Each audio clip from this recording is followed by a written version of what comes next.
네, 이 시간 기도하심으로 금요 예배 드리시겠습니다. 다 같이 기도 드리시겠습니다.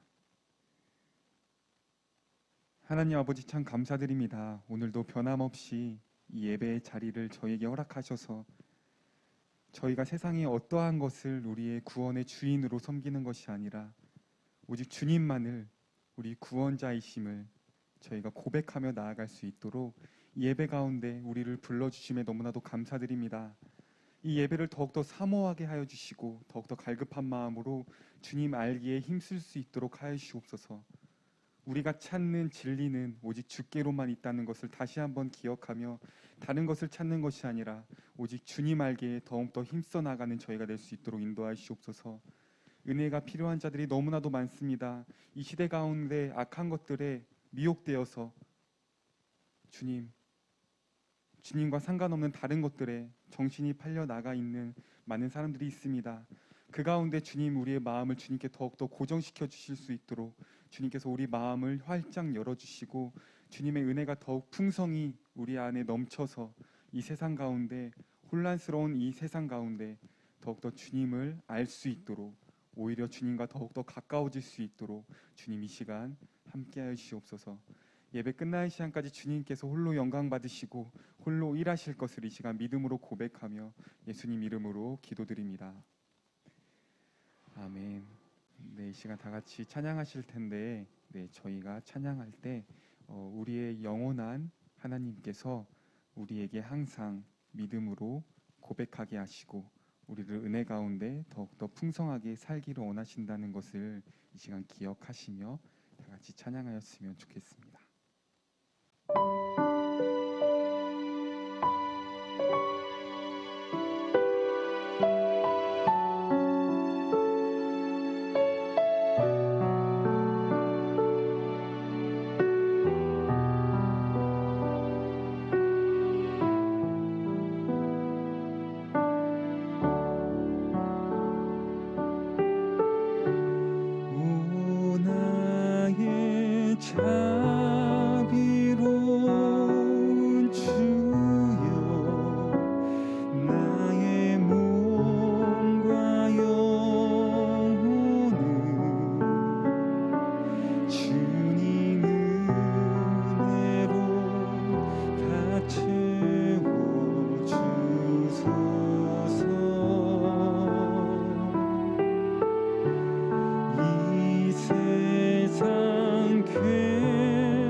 세상에서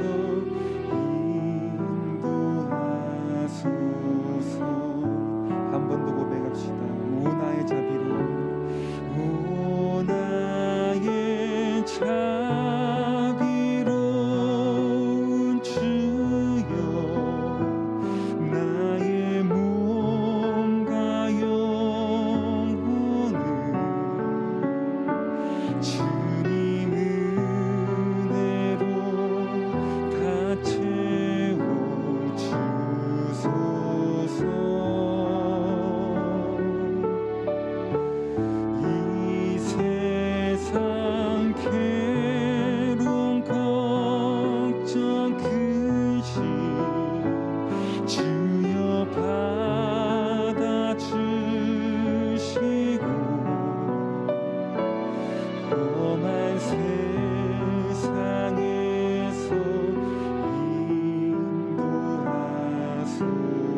시간 우리가 주님 앞에 부르짖습니다. 주님의 필요함을, 주님의 갈급함을 이 시간 우리가 주님 앞에 고백하며 나아갑니다. 주님 이 시간 우리의 기도를 받아주시고 우리의 고백을 받아주시옵소서.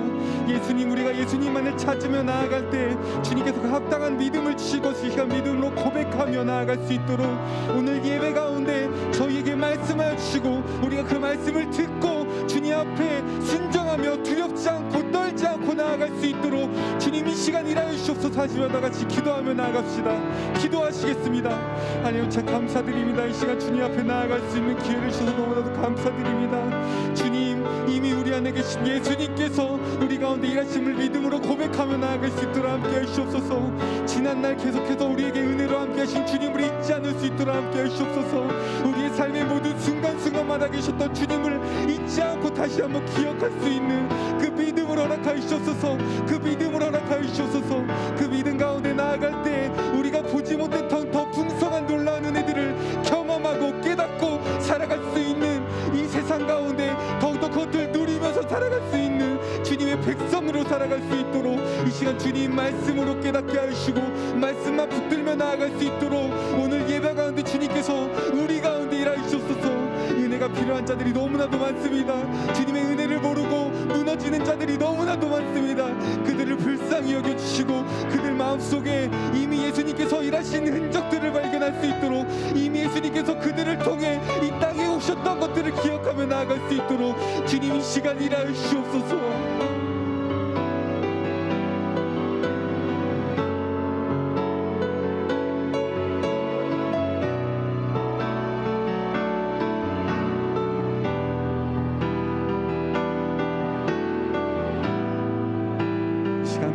예수님을 고백하며 한 번 더 나아갑시다. 예수, 오 예수.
한 번 더 고백합시다. 그는 내 아버지. 그는 내 아버지. 난 그의 소유.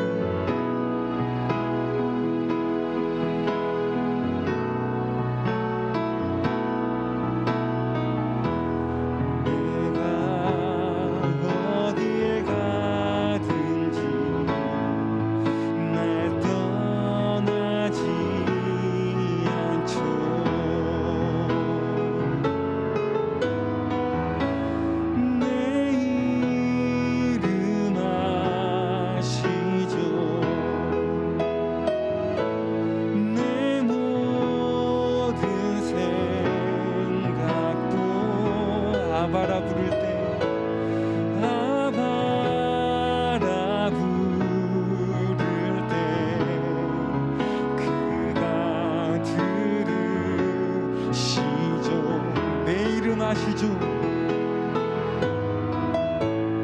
내 이름 아시죠?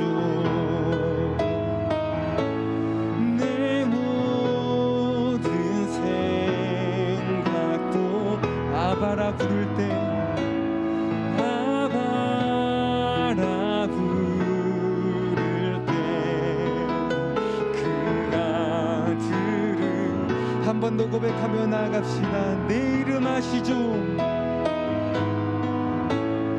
내 이름 아시죠? 내 모든 생각도 아바라 부를 때 그가 들으시죠.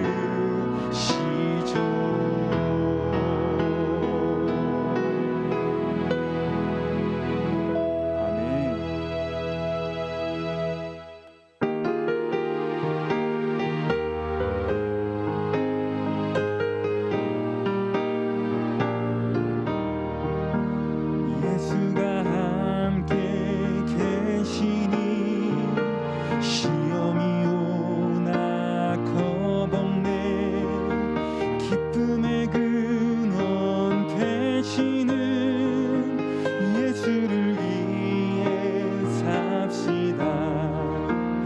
날마다 주를 섬기며 언제나 주를 기리고 그 사랑 안에 살면서 딴 길로 가지 맙시다.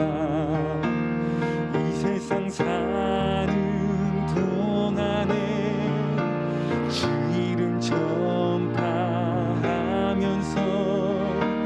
무한한 복락 주시는 예수를 위해 삽시다. 날마다 주를 섬기며 언제나 주를 기리고 그 사랑 안에 살면서 딴 길로 가지.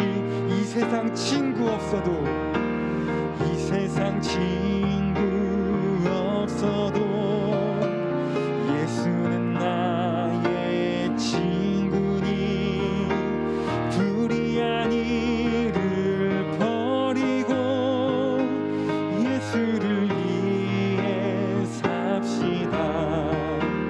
날마다 주를 섬기며 언제나 주를 기리고 그 사랑 안에 살면서 딴 길로 가.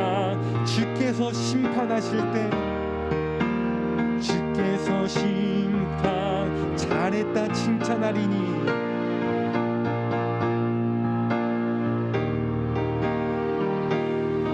이러한 상급학도로 예수를 위해 삽시다.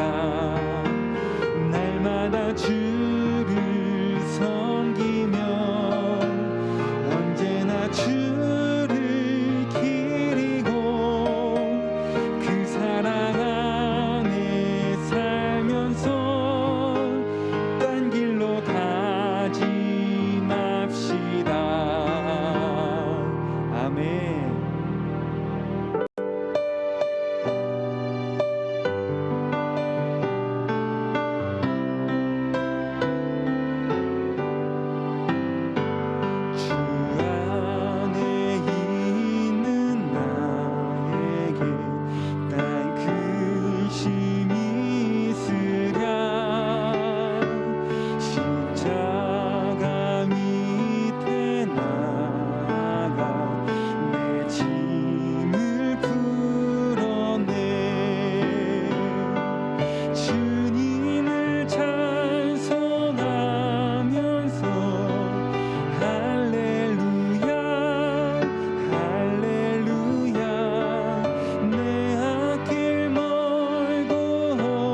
찬송하면서 주님을 찬송하면서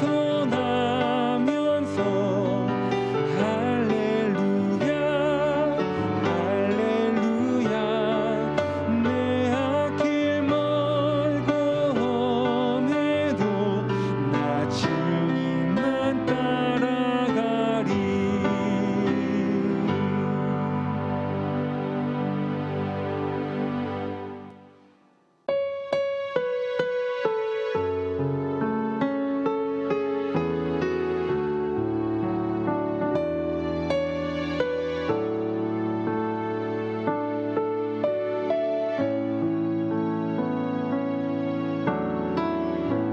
짙게 가오니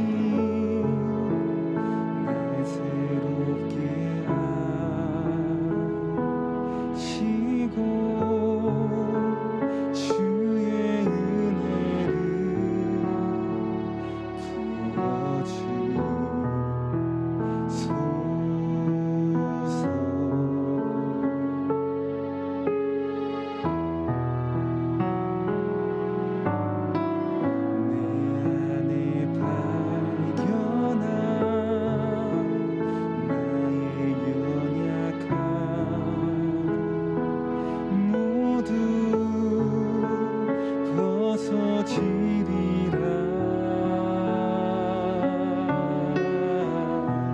주의 사랑으로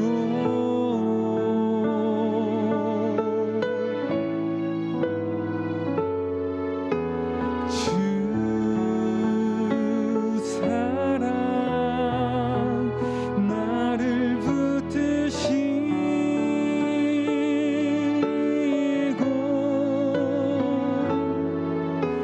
주 곁에 날 이끄소서.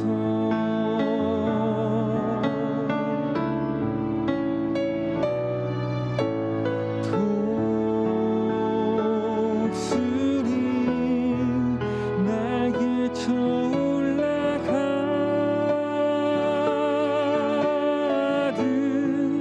나 주님과 함께 일어나 걸으리. 주의 사랑 안에 나의 눈 열어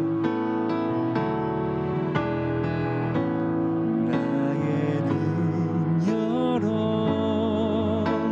주를 보게 하시고 주의 사랑을 알게 하소서.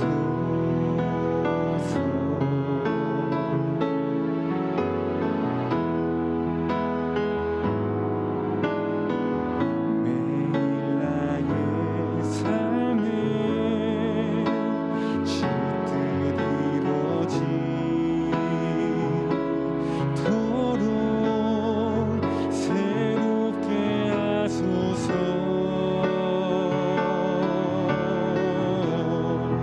주의 사랑으로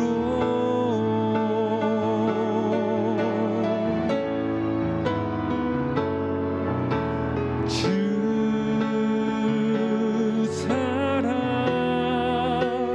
나를 붙드시고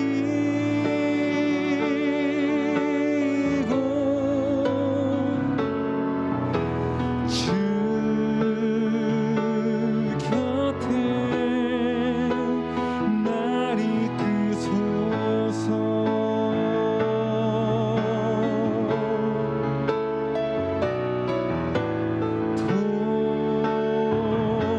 독수리 날개 쳐올라가듯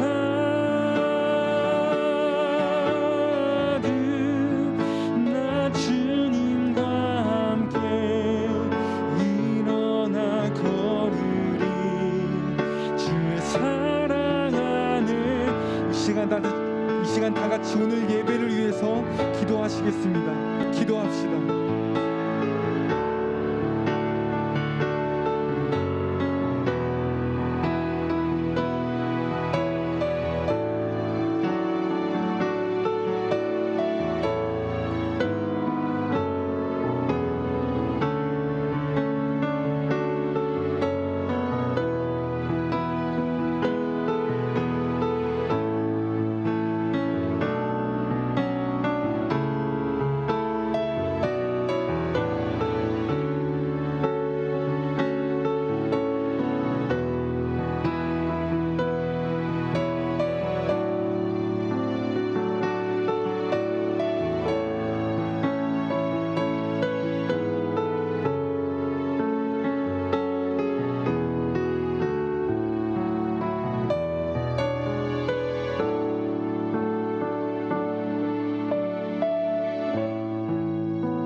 감사합니다. 하나님 예배할 수 있는 복된 시간 주심에 참으로 감사합니다.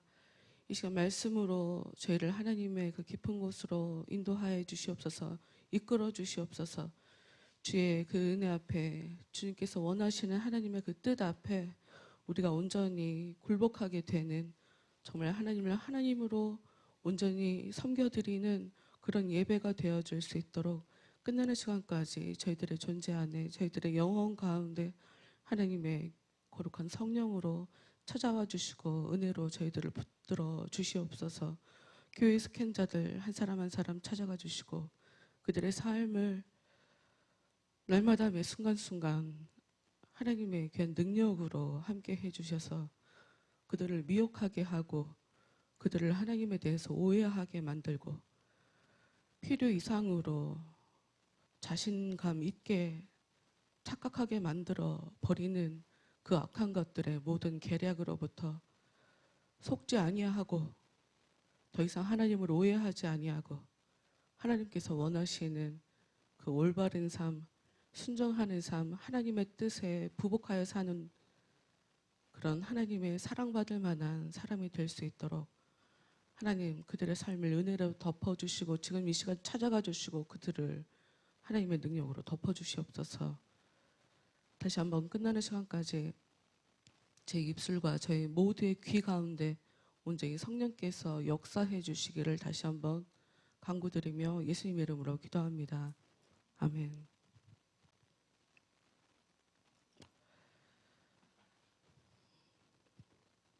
지난주에까지 우리는 한동안 성경에서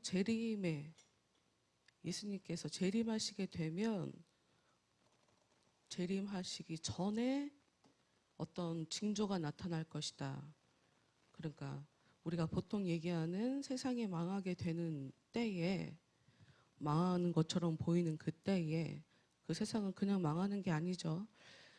하나님께서 세상을 만드시고 세상을 운영해 가시는 하나님의 눈에 보실 때에 더 이상 하나님께서 이제는 기다릴 필요가 없다. 더 기회를 줄 필요가 없다. 더 이상 그 악한 것들이 판치도록 그냥 냅둘 수가 없다. 손을 봐야 한다. 내 자녀들은 더 이상 그 악한 것들에게 시달림 받으면 안 된다. 라고 하는 그런 하나님의 판단 하에 이 세상에 종말이 임할 것이고, 그때 종말하기 바로 직전 하나님의 사람들에게 지금 종말이 일어나게 될 것이다. 예수께서 강림하게 될 것이다. 이 땅에 오셔서 사람들을 심판하시게 될 그 예수께서 강림하시게 될 것이다. 라고 하는 것을 여러 가지 징조를 통해 알 수 있다. 성경은 그것을 이야기한다.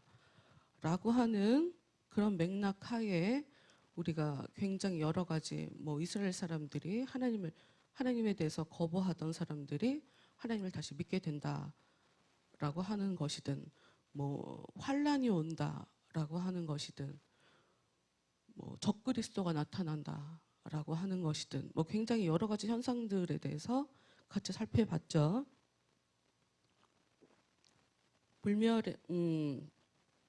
불법의 사람, 적그리스도가 나타난다라고 하는 것도 종말의 특징이다.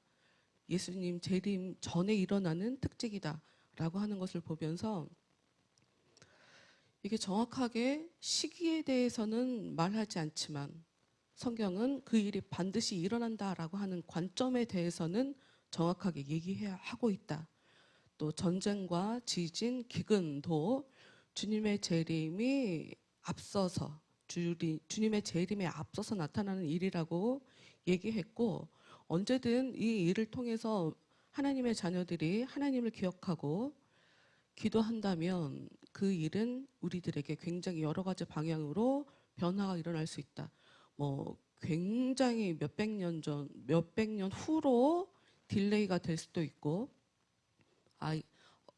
때로는 벌어지기로 한 그 하나님의 역사가 굉장히 시간이 단축될 수도 있고 하는 여러 가지 변수에 대해서 얘기하고 있다 하는 것들에 대해서 봤어요. 그러면 우리는 이제는 좀 더 구체적으로 성경에서 이 재림에 대해서 뭐라고 얘기하고 있는지, 이 재림이란 단어에 대해 그 의미를 좀 더 살펴보려고 해요. 그러니까 재림이라는 것의 진정한 그 뜻, 성격이 무엇인지 그것을 보려고 해요. 아주 크게 예수님의 재림에 대해서 우리가 왜 종말론이 많은 이단들이 이 종말론에서 나오는가? 그들은 동일하게 어떤 것을 주장하냐? 그 이단들은 동일하게 하나님의 자녀들이 휴거가 될 것이다. 이것을 굉장히 강조해요. 휴거라는 단어를 직접적으로 쓰지 않더라도 그들이 얘기하는 건 휴거예요. 그러니까 우리들은 살아남는다. 나머지들은 다 죽는다. 우리만 살아남는다. 예수님이 강림하신다. 이 땅에 오신다라고 하는 이 강림이란 이 단어는 기본적으로 어떤 의미이냐? 임재라는 뜻이에요. 근데 임재라는 단어를 또 모르죠. 그럼 나는 이걸 가지고 강림이라고 얘기할 수 있어. 이런 설명이 제일 이상한 설명이다. 다른 것을 가져와서 설명해야지 이 안에서 요 안에서 강림이 임재고 임재가 강림이야. 이렇게 설명하는 것이 제일 이상한 설명이다. 그런데 기독교인들이 사실 이런 식으로 합니다. 이게 안타깝죠. 교회 안 다니는 사람들이랑 우리랑 완전히 다른 세상에 사는 것처럼 그렇게 착각하는 것 같아요. 성경에서 왜 그거 있잖아요. 그 영어로 God이라고 얘기할 때, 신을 얘기할 때 G-O-D, 연예인들 말고 G-O-D가 신이란 말이에요. 근데 그 신을 앞에를 대문자로 쓰면 하나님을 얘기하는 거거든요. 그렇게 같은 단어지만 대문자 하나로 우리는 같은데 다른 의미로 쓴다. 이런 틀에 너무 갇혀서 우리가 쓰고 있는 이 단어가 굉장히 신학적으로 뭐 엄청 거룩한 단어인 것처럼 생각하는 것 같아요. 그런데 강림은 그냥 온다는 뜻이에요. 한 개도 안 어려워. 이 강림이라고 하는 것을 주님의 이 재림이라고 하는 것을 휴거의 사건으로 보는 많은 이단들의 문제, 그리고 기독교 안에도 이단이라고 기독교 안에서 이단이라고 하지 않는데도 불구하고 전천년설이라고 하는 주님이 재림이 두 번으로 나뉘어져서 일어난다라고 보는 자들이 있어요. 그렇게 보는 많은 사람들은 이단으로 빠지고 이단으로 빠지지 않은 걸쳐져 있는 그런 사람들도 있어요. 근데 보면 그런 분들이 교회 안에서 문제를 일으키더라고요. 휴거. 예수님이 재림하시는 이 사건을 휴거의 두 단계, 즉 예수님은 한 번 재림하시고 공중으로 재림하시고 이 땅으로 재림하신다라고 보는 사람들이 있어요. 이 전천년주의자. 1000년 전에 예수님의 재림이 올 거라는 거죠.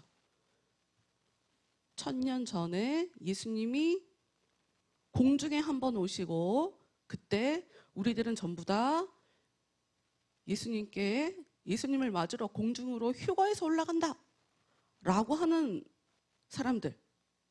그 이후에 1000년이 벌어진 후 예수님께서 이 땅에 강림하신다. 이렇게 예수님의 재림을 우리들의 믿는 자들의 휴거의 사건으로 보는 사람들이 있단 말이에요. 근데 이 부분을 좀 보자 이거예요. 이 사람들은 어떻게 이해하나? 예수님의 재림이 두 번으로 나누어져서 일어나는데 첫 번째 예수님께서 재림하실 때 공중으로, 땅이 아니라 공중으로 먼저 재림하신다. 그때 사람들은 전부 다 휴거돼서 간다. 영화를 혹시 보셨는지 모르겠어요. 제가 어렸을 때는 있었어요. 영화 보고 좀 무서워했었죠. 진짜 무서워했어요. 그리고 생각을, 그러니까 영화에서 설명해 주지 않은 그런 것들도 생각해 본 적이 있어요. 갑자기 비행기를 타고 가는데 비행기 기장이 휴거를 하면 그럼 나머지 사람들은 어떻게 되는 거야? 저는 그게 참 무섭더라고요. 근데 나중에 생각해 보니까 얼마 전에도 요즘도 그런 식의 영화들이 있어요. 갑자기 사람이 사라지는 그런 영화가 지금도 있어요. 그래서 글쎄 이 사람이 이 작가나 이 감독이 성경에 나오는 이 휴거의 이 관점을 가지고 이 드라마, 이 영화를 썼는지 어쩐지는 잘 모르겠지만 그러네. 운전하고 가다가 갑자기 운전자가 없어지면 그 차가 다른 차를 들이받고 뒤에 탄 사람도 앞에 운전자가 없으면 그 사람들이 죽을 거고, 와, 생각보다 굉장히 무서운 일이구나 하는 이런 생각이 들더라고요. 이 사람들은 공중에, 처음에 예수님께서 오시는 공중으로 재림하시는 그때에 우리가 전부 다 공중으로 끌어올려져서 구름 가운데로 인도가 되어져서 주님을 맞는다. 그때 어떤 일이 벌어지냐? 참신자의 부활이 발생한다. 참신자가 부활하게 된다라고 얘기를 해요. 그리고 이 부활한 뒤에 그때까지 살아있는 이런 신자들은 순간적으로 영화로운 존재로 변하게 된다라고 얘기를 해요. 그러면서 당연히 휴거가 일어나는 거겠죠. 그래서 공중에 죽었던 자들이 살아나고 거룩한 자가 순간적으로 변하게 되면서 이 사람들이 같이 공중에 올라가서 주님과 함께 7년 동안 어린 양의 혼인 잔치를 연다.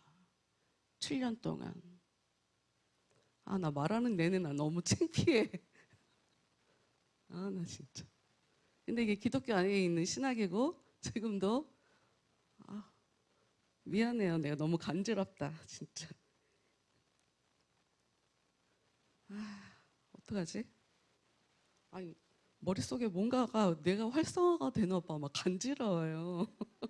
아, 진짜 나 너무 간지러운데? 어떡하지? 아, 진짜.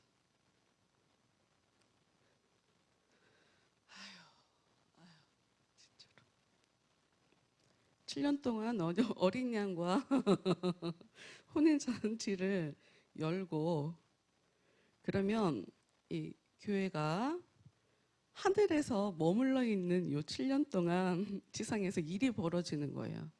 어떤 일이 벌어지냐? 이 다니엘서 우리가 봤어요. 마태복음 24장 우리가 굉장히 자주 봤죠. 종말에 벌어질 일들이라고 하는 것을 봤는데 그게 다니엘서에서 가지고 온 것이라 하는 것을 이제 여러분과 함께 봤었는데 다니엘서 9장 27절에 볼까요? 안 보고 그냥 넘어가려고 설명하려고 그랬는데 봅시다. 다니엘서 9장 27절. 또 보는 것과 안 보는 것과 틀리죠. 다니엘서 9장 27절.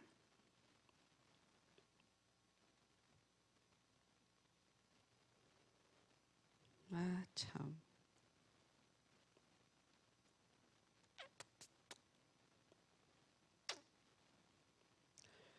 (27절) 그 타국의 통치자는 사람들이 하나님과 맺은 계약에 충성하지 못하도록 박해할 것이다. 3년 반이 되면 그가 성전에서 제물도 바치지 못하게 할 뿐더러 그곳에 우상의 제단을 세울 것이다. 그러나 하나님의 계획에 따라 3년 반이 지나면 그 통치자 자신도 멸망할 것이다. 27절만 봤는데 27절을 좀 이해하기 위해서 26절 한번 더 봅시다. 26절. 그때가 다 지나가게 되면 그러니까 7년 동안 하늘에서 하나님의 교회가 어린 양과 혼인 잔치하고 있는 동안에 벌어지는 일이에요. 26절. 그때가 다 지나가게 되면 주께서 가려 뽑아 세우신 그 지도자는 억울하게도 살해를 당하리라. 그러면 타국의 통치자가 대군을 거느리고 쳐들어와 도성 예루살렘과 성전을 파괴해 버리리라. 그 군대는 마치 홍수처럼 밀려오리라. 그래서 하나님이 계획하신 대로 전쟁이 일어나 모든 것을 끝장낼 것이다. 이런 일이 일어난대요. 이 땅 가운데서 환란이 시작된대요.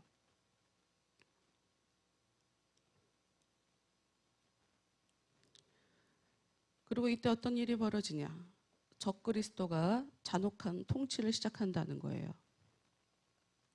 적그리스도의 의도는 내가 하나님이 되고 싶은 것이 적그리스도가 갖고 있는 의도예요. 나 하나님이야. 나한테 경배해. 나한테 경배하지 않아? 죽여버려. 이런 식으로 적그리스도가 역사하게 된다는 거죠. 그러면 계시록 20장 말씀을 보도록 할게요. 계시록 20장 말씀.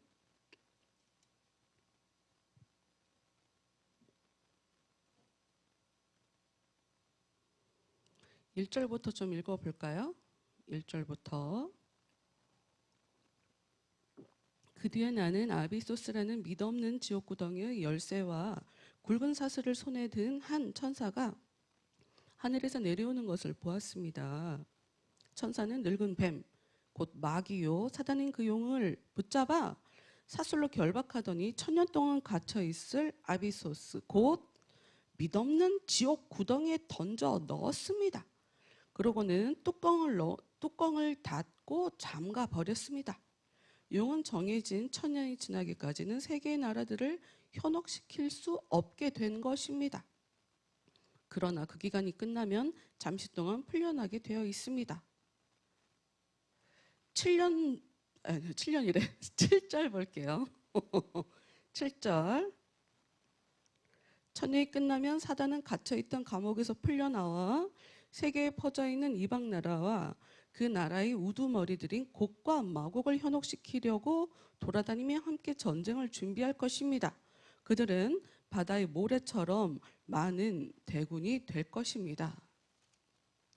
지금 이게 이 악한 자들이 전쟁을 하는 그런 모습들을 이 말씀을 지금 다 봐야 되니까 다 읽지 않아서 19장에 어린 양의 결혼잔치가 나와요. 이제 그러고 나서 전쟁하는 장면이 나오기 때문에 이 사람들은 이런 것을 순서대로, 이 사람들의 문제가 그거였죠. 사실은 순서대로 봤기 때문에 잘못된 해석을 한 거죠. 순서대로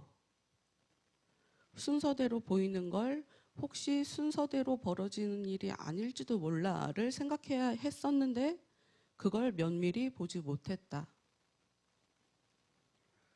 적그리스도가 통치를 하게 되고 방금 말씀 봤었던 것처럼 무서운 심판이 땅에 사는 사람들에게 임하게 돼요. 그래서 개 중엔 어떤 자들이 있나?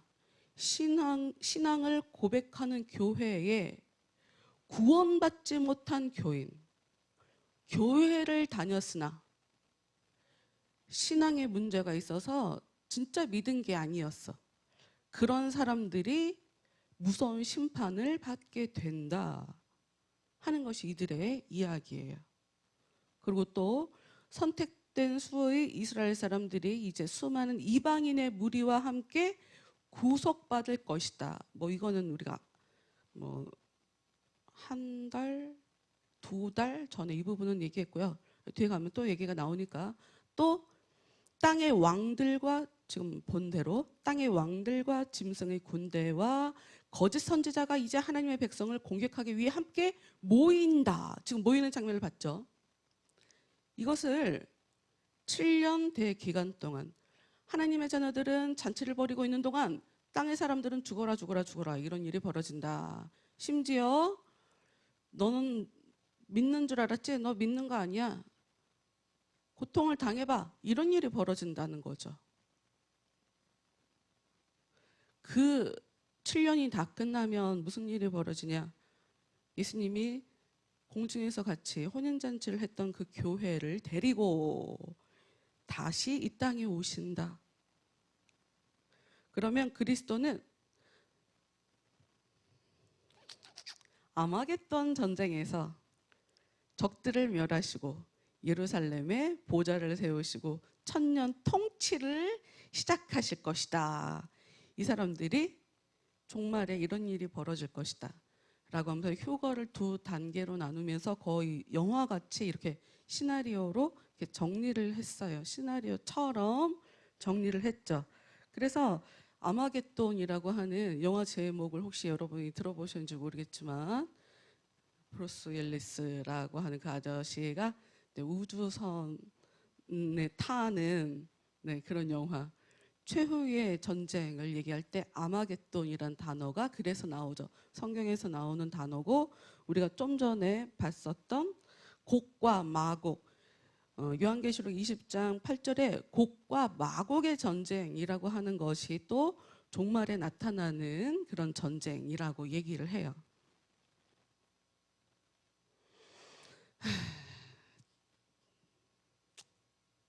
그러면 우리는 그리스도의 재림을 왜 두 단계로 나눠야 하는가? 정말 이 말이 맞는 말인가를 볼 거예요. 이 사람들 나름대로 성경에 그렇게 써 있는 것처럼 보인단 말이죠. 요한계시록 19장에 예수님과 함께 잔치를 한다고 써 있고 결혼한다고 써 있고, 신부가 단장을 끝내고 깨끗한 옷을 입고 혼인 잔치를 하고, 그러고 나서 이렇게 전쟁을 하고 있고, 뭐 이런 게 정말 성경에 이렇게 써 있으니까 그 사람들 나름대로 자기들이 그렇게 보이니까 그렇게 이해하고 그런 식으로 신학이라고 하는 자신들의 이론을 만들어 놓은 거겠죠. 봅시다. 재림을 두 단계로 나눠야 하는지. 이 단어의 문제, 아니 이들의 해석의 문제, 가장 큰 문제가 무엇이냐? 재림이라고 할 때 굉장히 중요한 단어들이 있어요. 예수님의 재림을 얘기할 때 이게 한국말로는 이게 중요한 단어인지 몰라요. 파루시아라고 하는 나타나셨다. 그분이 임재하신다라고 하는 이 단어가 굉장히 중요한 단어거든요. 이게 종말을 얘기할 때 나타나는 단어예요. 그리고 또 드러낸다. 종말에는 누가 착한 사람인지, 누가 하나님의 택자인지, 누가 하나님이 선택하지 않은, 마치 힘을 가지고 있고 굉장히 강해 보이니 이 사람은, 여러분, 우리가 사람이 어떤 힘을 가졌다는 것은 신이 그에게 힘을 줬다는 것을 암묵적으로 상징하는 거예요. 왜냐, 우리가 사람들을 볼 때 아, 저 사람이 참 복을 받았구나, 쟤는 천재구나 하는 게 전부 다 그런 의미로 쓰이는 거예요.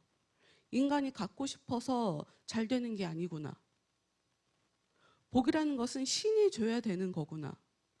성공도 신이 해줘야 되는 거구나.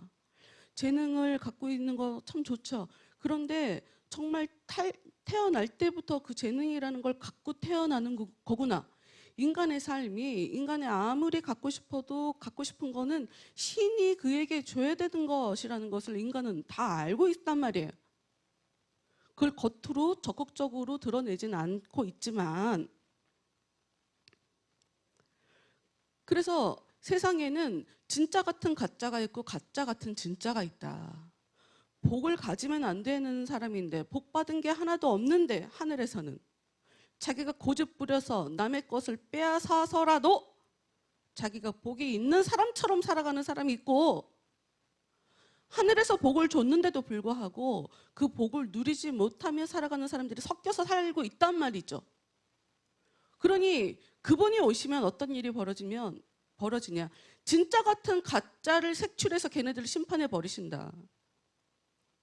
하나님의 자녀인데 필요 이상으로 핍박받고 살고 있기 때문에, 고통당해만 살고 있기 때문에 너 핍박받으면 안 되는 거야? 너 필요 이상으로 고통당했네? 됐어, 이제 내가 너 편안하게 살게 해줄게.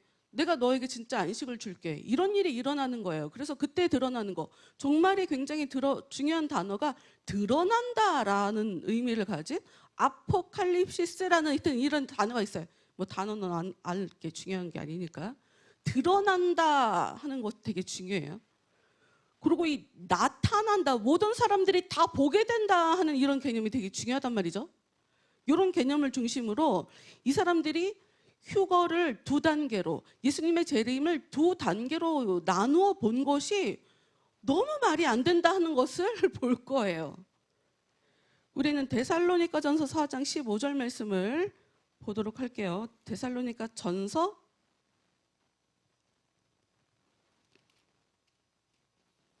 4장 15절.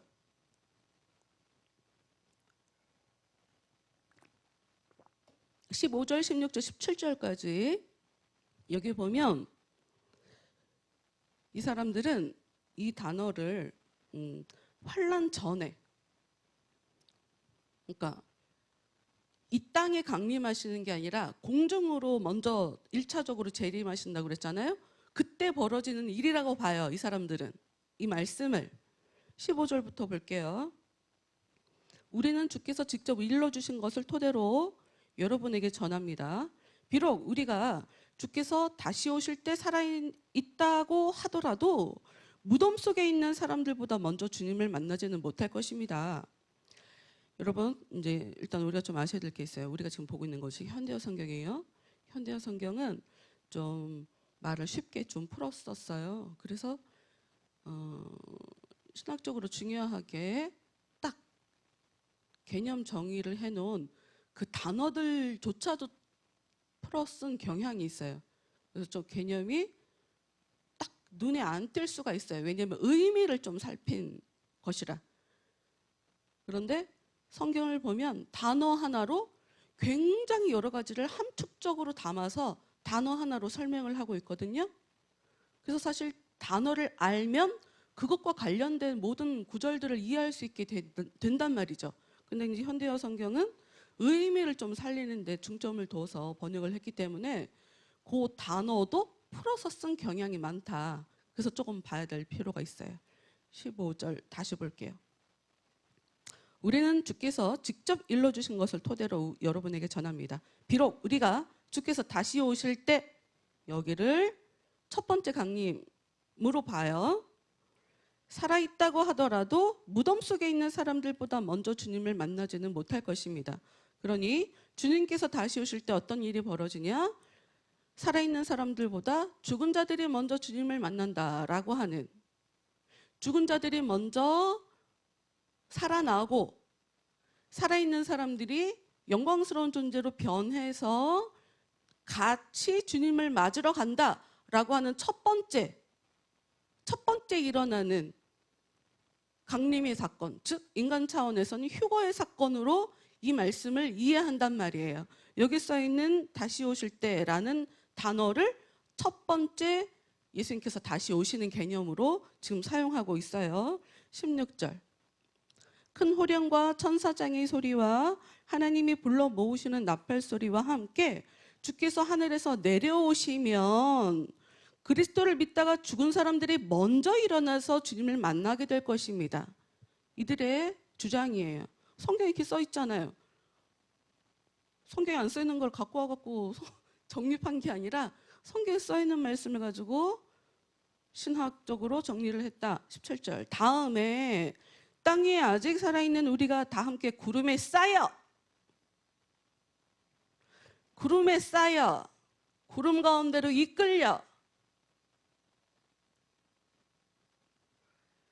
공중에서 주님을 만나게 될 것입니다. 그리고 영원토록 주님과 함께 있을 것입니다. 이게 지금 다시 오신다라고 하는 요 단어, 요 의미를 첫 번째 재림의 사건으로 지금 이해하고 있다. 그런데 데살로니가전서 3장 13절 말씀을 보도록 하겠습니다.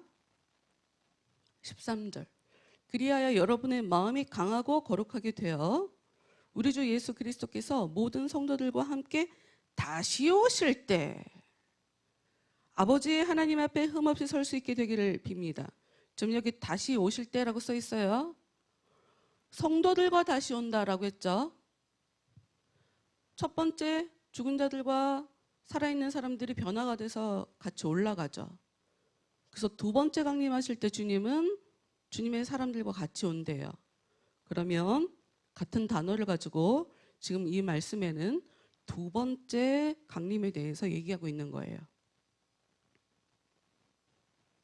두 번째 강림을 지금 표현하고 있어요.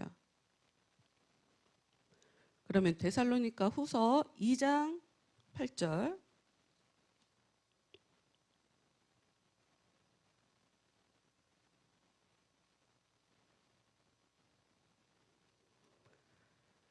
그러나 때가 되면, 이 말씀 봤는데 봤어도 기억 안 나죠?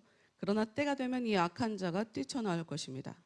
그리고 결국 주 예수께서 다시 오실 때 주님의 입김에 타버려 죽을 것입니다. 여기도 지금 다시 오실 때라고 세 말씀이 똑같이 데살로니가 전서와 후서에서 똑같은 단어를 가지고 이것은 첫 번째 강림이다, 이것은 두 번째 강림이다 하고 얘기를 하고 있단 말이죠. 그런데 문제가 뭐냐? 두 번째 강림, 지금 8절, 지금 데살로니가 후서 2장 8절에 나온 다시 오실 때가 첫 번째 강림을 얘기하는 걸까요? 두 번째 강림을 얘기하는 걸까요?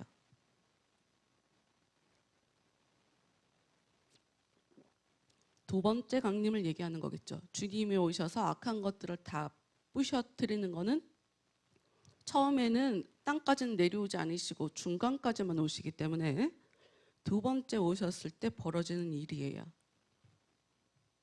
이상한데? 이런 일이 일어나면 안 되잖아요. 첫 번째에 이런 일이 일어나면 안 되죠. 이건 무조건 두 번째에 일어나야 되는 일이죠. 그러면 말씀을 봅시다. 9절.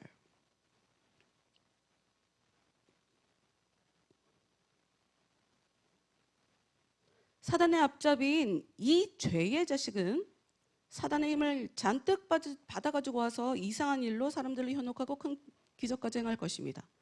그리고 진리를 거부하고 지옥으로 달리는 자들, 다시 말해서 진리를 믿거나 사랑하는 일을 거부하고 또 구원받으리라는 것은 생각조차 못하는 자들을 완전히 포로로 만들 것입니다.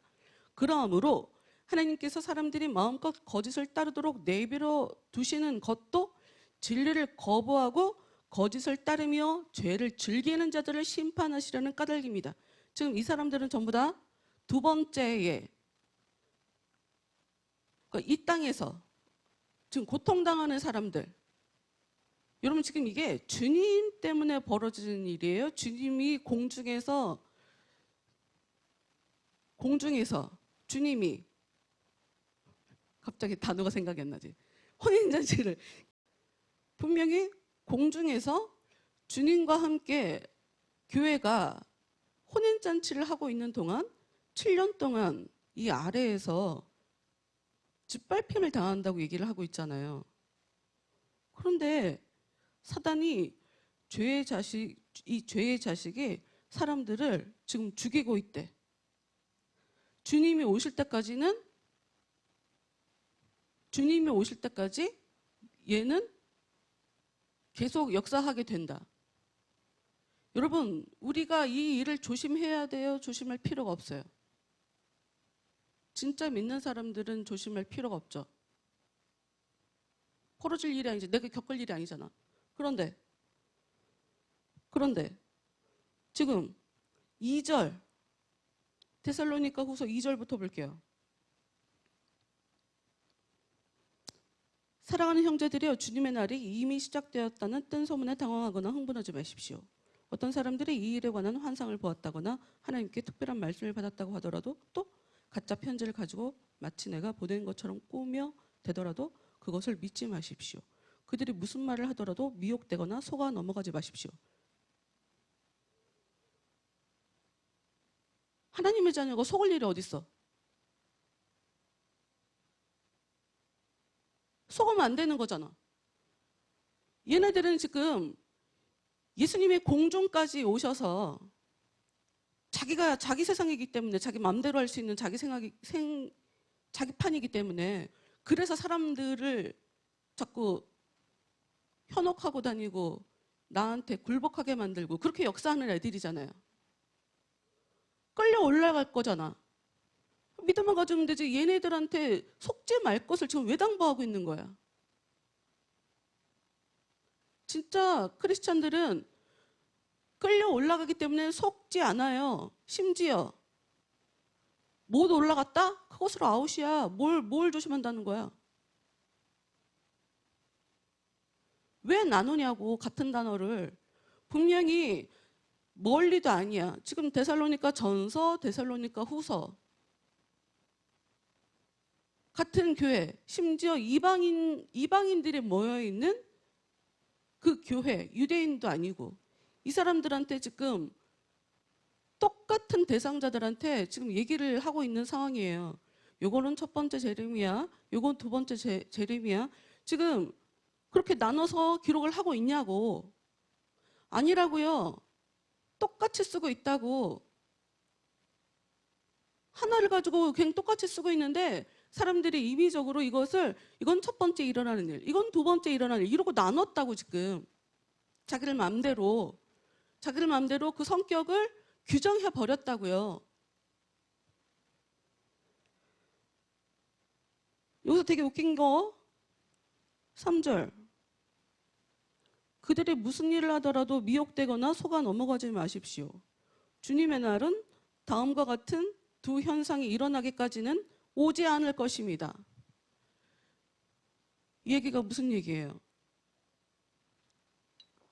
주님의 날은 그 현상이 일어나고 난 이후에 나온다는 얘기죠. 지금 속는다는 거야, 속지 않는다는 거야. 지금 자기들의 논리에 앞뒤가 안 맞아요. 일관성이 없다고. 믿기만 하면 속을 걱정 자체를 할 필요가 없다. 거기서 살아남으면 또 맞아요. 거기서 살아남는 사람들은 천국 들어간다. 또 요러지. 그것도 말이 되는 것 같죠.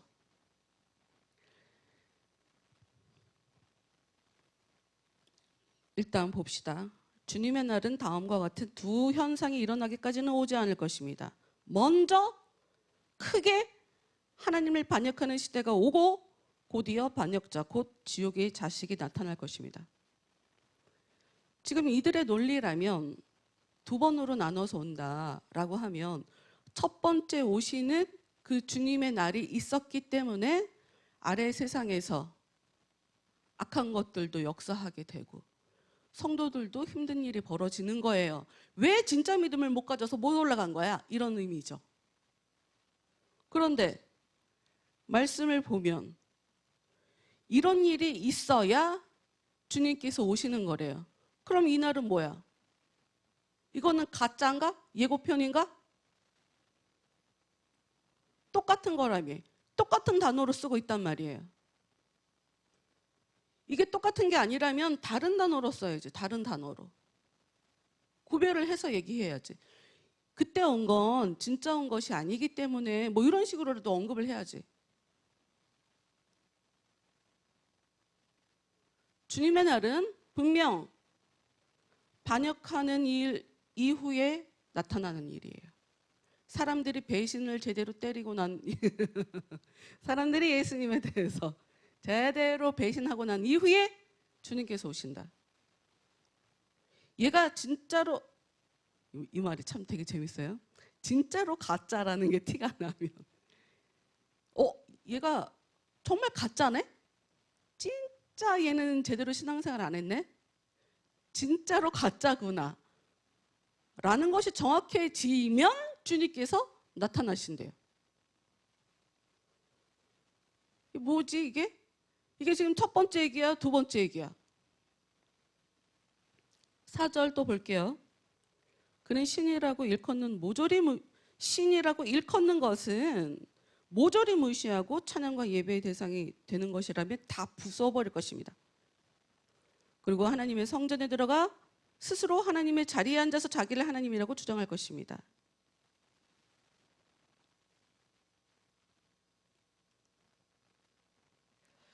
다른 구절을 좀 더 보면서 이것과 관련돼서 좀 보도록 합시다. 고린도전서 1장 7절.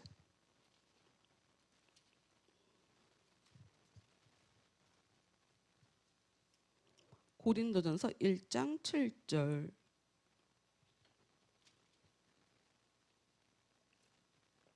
여러분은 지금 바울이 얘기를 해요. 여러분은 우리 주 예수 그리스도께서 다시 오실 날을 기다리는 동안 그분의 뜻을 이루는 데 필요한 모든 은총의 선물과 능력을 받은 것입니다. 여기에는 지금 다시 오신다라고 하는 우리가 앞에 본 것 같은 예수님께서 강림인 것 같은 것처럼 써 있죠. 써 있기는. 그런데 여기서 써 있는 요 말은 다시 온다라는 그런 의미가 아니라 드러난다는 의미예요. 그거 보고 8절 봅시다. 그리고 주께서는 자신이 다시 오시는 날 여러분이 죄와 허물이 없는 자로 바르게 설 수 있도록 끝까지 책임을 져 주십니다. 참 감사한 일이죠. 주님은 사람들에게 주님께서 다시 오실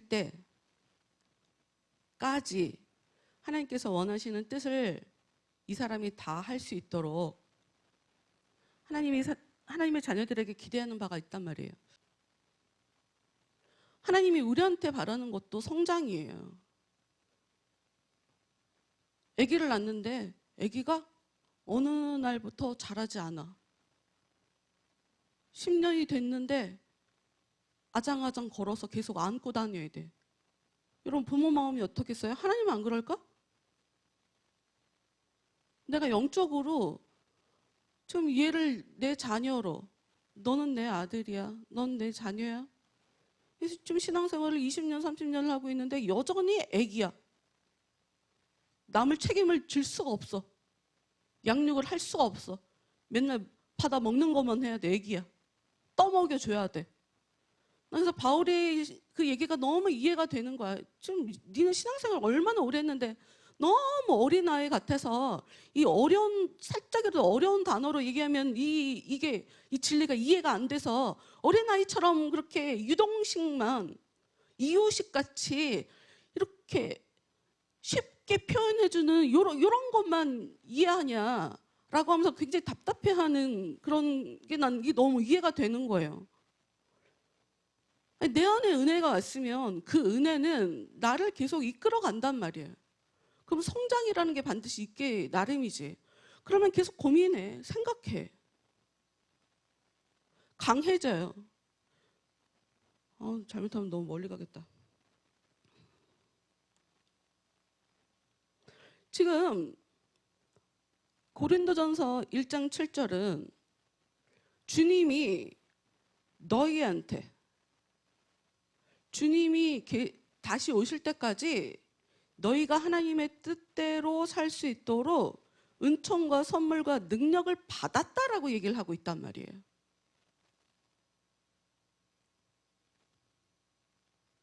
이 사람들은 그럼 하나님의 뜻을 이루며 사는 존재들이 되겠죠. 하나님의 뜻을 이 땅에 실현시키는 사람이 될 수 있게 도와주세요. 하나님 저를 통해 하나님의 뜻을 이루어 가세요. 은총이 있대요. 선물도 있대요. 능력도 있는 거래요. 우리는 주님의 이 땅에 다시 오실 때까지 주님의 뜻을 이루어야 돼요. 그냥 먹고 잘 살으라. 항상 난 너 뒤에 있어. 화이팅. 나 진짜. 이걸 복음이라고 착각하는 사람들이 있어요. 웃겨 진짜. 하나님을 완전히 그냥 호구 취급하는 인간들. 하나님이 우리를 위해서 일해요? 우리가 하나님 위해서 일하는 거지?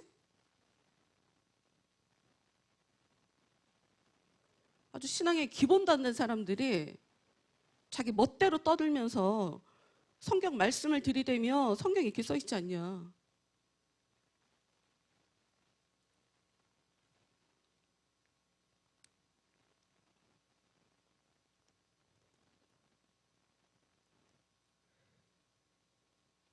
여기서 지금 7절은 그 단어를, 중요한 단어를 지금 써놓고 있지 않은데, 다시 오실 날을 기다리는 동안이라고 써 있지만 여기에는 어떤 말이 있냐? 주님이 나타나시는 날, 주님이 다시 나타나시는 날이라고 써 있어요. 우리가 보는 이 개역개정 보면, 그래서 이거를 가지고 두 번째 재림의 사건이라고 이해를 해요. 이 사람들은 두 번째, 그분이 나타나시는 날, 나타나시는 것을 계속 기다리며, 하여튼 여기 두 번째. 그러면 이걸 가지고 어디가 있어?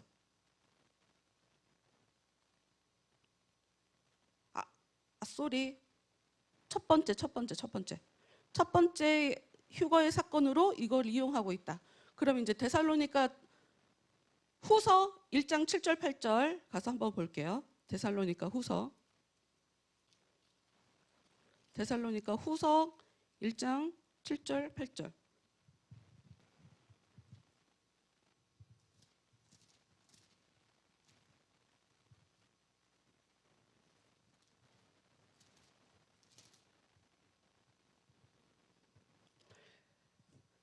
여기서 이제 두 번째 휴거의 사건이 나오죠. 재림의 두 번째 단계 7절 8절. 그러므로 고난을 당하고 있는 여러분에게 말합니다. 주 예수께서 능력 있는 천사들을 거느리고 하늘로부터 불꽃 가운데서 나타나실 때, 여기는 나타나셨다고 그냥 아예 써놓고 있네요.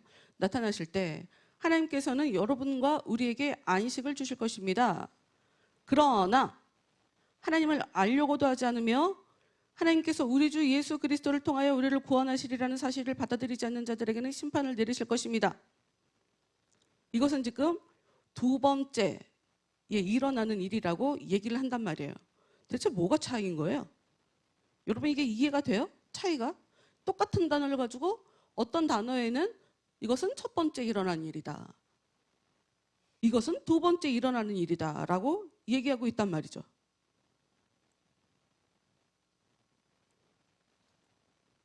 그럼 이게 똑같은 단어를 가지고 또 자기들 맘대로 성격을 규정지은 디모데전서 6장 14절 말씀 볼게요. 디모데전서 6장 14절.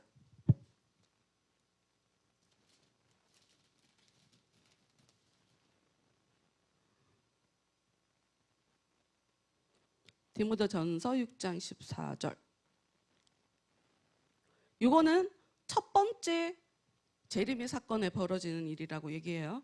우리 주 예수 그리스도께서 다시 오실 때까지, 여기 지금 다시 오실 때까지라고 써 있지만 나타나실 때까지라는 말이에요. 나타나신다. 어디 갔어? 14절. 우리 주 예수 그리스도께서 다시 나타나실 때까지 주께서 그대에게 맡기신 모든 사명을 수행하고 아무에게도 비난받는 일이 없도록 하시오.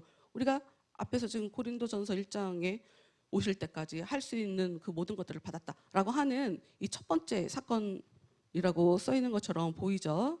그런데 데살로니가 후서 2장 8절, 아까 봤었는데 데살로니가 후서 2장 8절.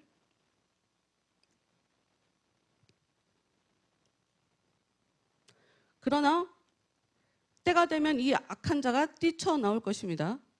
그리고 결국 주 예수께서 다시 나타나실 때 주님의 입김에 타버려 죽을 것입니다. 그럼 이거는 두 번째 일어난 일이라는 거죠. 아이, 나 지금 잘못 얘기했나? 나 꼬였나? 얘기하다가?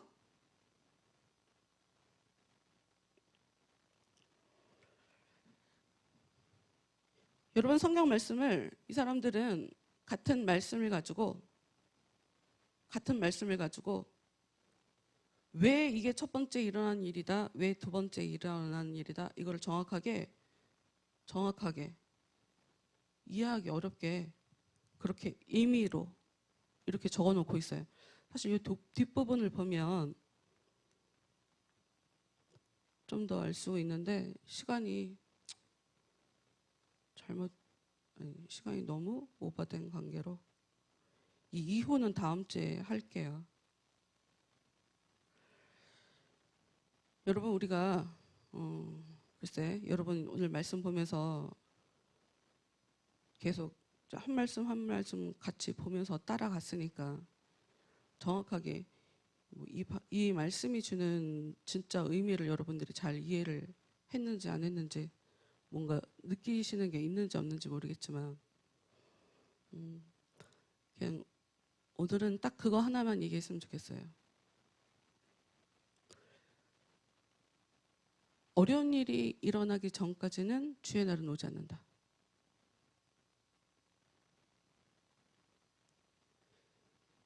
우리 안에 악한 것들의 존재가 드러날 때까지는 주님이 오지 않는 거예요. 악한 것이 드러나니까 주님이 오신 것이다 하는 것도 그렇게 볼 수도 있지만 성경은 그런 걸 정확하게 나눠서 얘기하고 있지 않다. 주님이 오시기 위해서 악한 것이 드러나는 것일 수도 있다.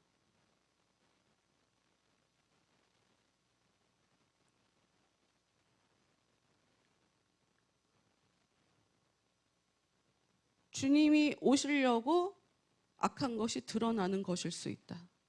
주님이 슬슬 그 사람들의 인생 가운데 개입해 주시려고 그들이 악한 자라는 것을 그들이 자꾸 실수하게 만들고 실패하게 하고 전에는 내가 고집을 막 부렸어. 그러니까 내 고집대로 내가 자격이 없는데도 남의 것을 뺏어서 내가 가질 수가 있었죠.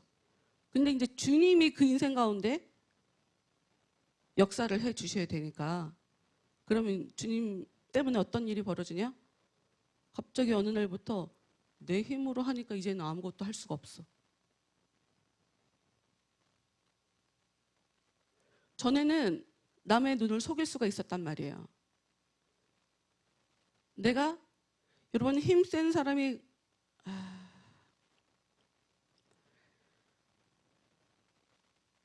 사람들은 전부 다 강해지길 원해요. 응? 잘난 사람이 되길 원해요.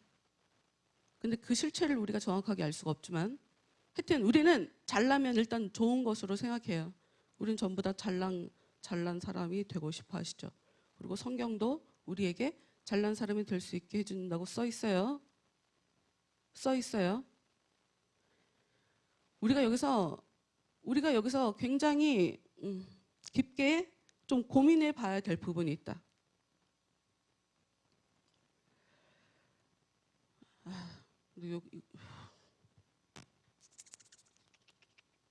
이 얘기 하나 시작하면 내가 너무 멀리 갈까봐, 막 10분 막 이러고 쓸까봐.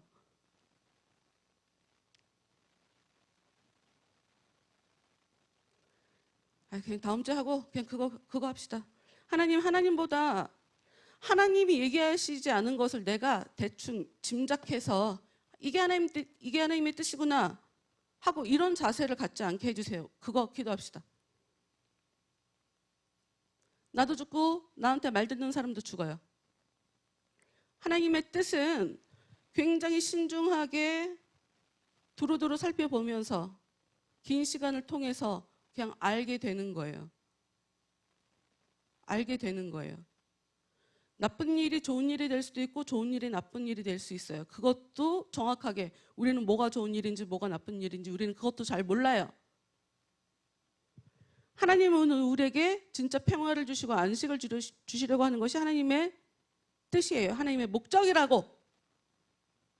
그러니 욕심 부리지 말고 그냥 오늘의 주어진 시간들을 살면 돼요. 하나님의 뜻을 하나님의 뜻이 이거야? 아니야. 하나님의 뜻은 이건 것 같아. 아는 게 뭐가 중요해? 그럼 또 모르는 게 또 뭐가 중요해? 모르면 못 사나? 정확하게 모르면 나는 하나님의 뜻이 뭔지 모르니까 아무것도 안 하겠어요. 이렇게 할 거 아니잖아요. 우리는 몰라도 우리가 해야 되는 게 있어요. 은혜 구하는 거. 하나님이 나와 함께 해주세요 하는 거. 주님이랑 친해지는 거. 성경은 우리에게 나 이거는 꼭 해야 되겠어. 우리가 성경이 희한하게 우리가 하나님의 은혜를 받으면 주님의 은혜를 받으면 우리가 하나님과 회복된다고 생각하거든요. 성경은 우리가 회복되면 주님이 오신다고 써있다. 그것만 볼까요? 그 말씀만 볼까? 나 진짜로. 아니 사람들이 나는 은혜가 없어서 주님께서 도와주시지 않아서 나는 할 수가 없어요. 저는 이렇게 찌그러지게 사는 게 나에게 최선이에요. 뭐 이런 등등 이상한 변명에다가 이걸 사용을 하는데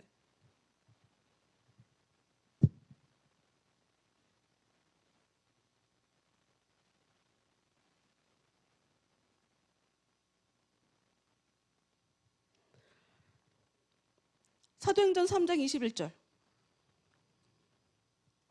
사도행전 3장 21절.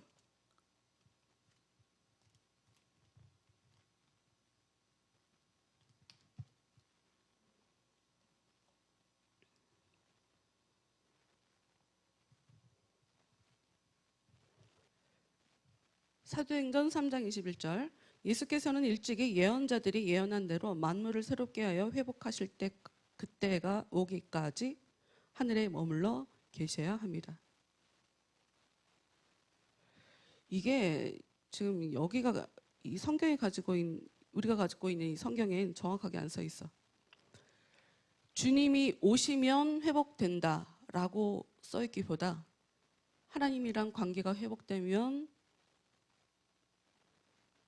하나님이랑 회복될 때까지 우리가 하나님이랑 관계가 회복될 때까지 주님은 그 하늘에 계속 머물러 계셔야 된다고 써 있는 거예요. 지금 순서 따지지 마요.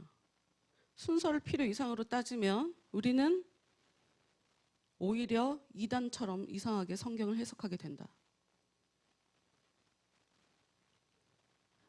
나는 힘든 일이 일어났으니까 우는 거예요. 나는 어려운 일이 있으니까 염려하는 거예요. 그걸 당연하다고 생각하지 말라고요. 나는 이 일이 해결되기 전까지는 웃을 수 없어요. 이게 그렇게 순서를 따지지 말라고. 내가 마음이 회복돼야 내가 겪는 이상한 일이 회복된다. 이것이 하나님께서 얘기하는 거예요. 내가 하나님에 대해서 오해하고 있기 때문에 하나님이랑 사이가 안 좋기 때문에 주님이 계속 오시지 못하고 거기 있는 거라고.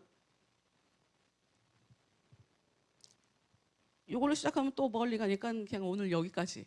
깨닫는 사람은 이 말씀을 가지고 기도하시면 되고, 하여튼 오늘 하고 싶은 건 주님의 말씀을 성급하게 하나만 가지고 내 마음대로 하나님의 뜻이 이렇구나, 이 성경이 이런 뜻이구나 하고 내가 마음대로 대충 짐작하며 살지 않는 그런 사람이 되게 해달라.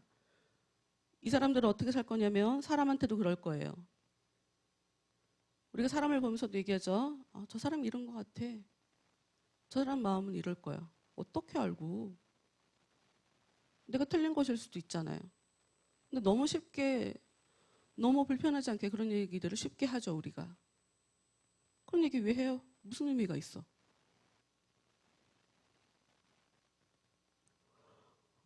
언제든 못된 인간도 내가 너무 착해서 나 때문에 그 못된 마음을 바꿀 수도 있어요. 인생은 그런 거야. 쟤는 못됐으니까 우리가 못됐다고 해야 돼. 널리 전파해야 돼. 쟤 못됐다고 확실히 알려줘야 돼. 그래야지 우리가 피해를 입지 않아. 우리가 이래서 더 못된 것일 수 있다. 하여튼 주님보다 성경, 하나님의 뜻에 대해서, 성경 말씀에 대해서 내가 내 마음대로 단정하고 대충 짐작하는 게 왜 중요하냐? 그것 때문에 행동을 이상하게 하니까. 그런 사람이 되지 않게 해달라고 기도하고, 주님 은혜 주셔서 제가 주님을 더 알게 해주세요. 성경에 대해서 더 알게 해주세요. 하나님을 깊게 경험하게 해주세요. 하나님의 뜻이 사람을 구원해주고 사람을 기쁘게 해주고 사람을 잘되게 해주시는 것이라고 하니 하나님, 그 하나님의 은혜를 받아서 누릴 수 있는 그런 사람이 되게 해주세요. 이렇게 그것만 가지고 다 같이 기도합시다.